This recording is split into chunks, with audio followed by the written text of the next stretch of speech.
بڑی خبر آپ کو دیں گے، army chief general Syed Asim Munir کا ماگلا ڈائلاگ سے خطاب اپڈیٹ کریں آپ کو اس حوالے سے۔ آرمی چیف کی جانب سے ماگلا ڈائلاگ سے خطاب کیا گیا ہے۔ اہم خبر اس وقت آپ تک پہنچا رہے ہیں، army chief general Syed Asim Munir کے حوالے سے خبر یہ آ رہی ہے کہ ماگلا ڈائلاگ سے انہوں نے خطاب کیا ہے۔ پرتشدد غیر ریاستی عناصر بڑا چیلنج ہے، آرمی چیف کی جانب سے کہا گیا ہے۔ مزید تفصیلات جان لیتے ہیں نمائندہ بول نیوز سلمان اوان سے۔ سلمان، اپڈیٹ کیجیے گا۔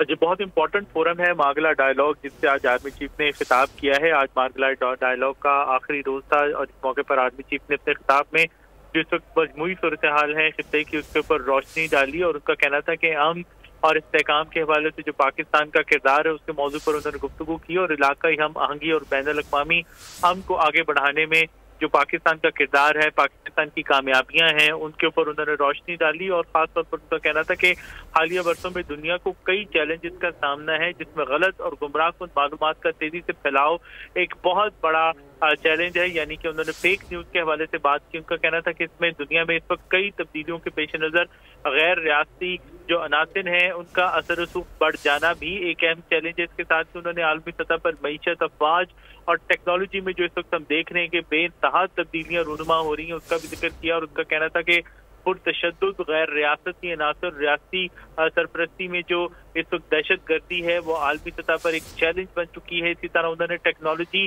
کا ذکر کیا۔ ان کا کہنا تھا کہ جہاں ایک طرف جو معلومات کا پھیلاؤ ہے وہ بہت تیز ہو گیا ہے، لیکن اس کے ساتھ ساتھ گمراہ یا غلط معلومات کا پھیلاؤ بھی ایک بہت بڑا چیلنج جو ہے وہ بن چکا ہے۔ اور موجودہ صورتحال میں جامعہ قوانین یا قواعد و ضوابط کے بغیر غلط یا گمراہ کن معلومات اور نفرت انگیز بیانات جو ہیں وہ سیاسی اور سماجی ڈھانچے کو غیر مستحکم کرتے رہیں گے۔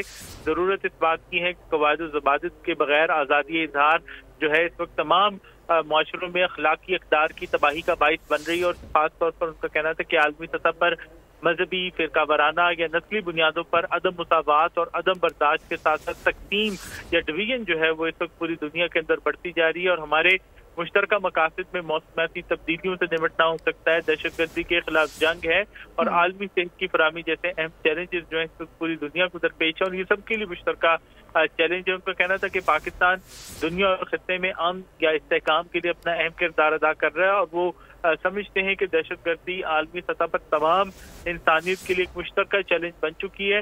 عالمی چیف نے واضح کیا کہ دہشت گردی کے خلاف جنگ میں پاکستان کا عزم غیر متزلزل ہے۔ پاکستان اپنی مغربی سرحد کو محفوظ بنانے کے لیے ایک جامع بارڈر مینجمنٹ رجیم قائم کر چکا ہے اور اس وقت فتنہ الخوارج کا بھی انہوں نے ذکر کیا۔ ان کا کہنا تھا کہ جو اس وقت فتنہ الخوارج ہے وہ پوری دنیا کی تمام دہشت گرد تنظیموں اور جو ان کی پراکسیز ہیں ان کی آماجگاہ بن چکی ہے اور پاکستان توقع رکھتا ہے کہ افغان عبوری حکومت جو ہے دہشت گردی کے خلاف اپنی سرزمین کا استعمال نہیں ہونے دے گی، سخت اقدامات کرے گی اور فتنہ الخوارج کو روکے گی۔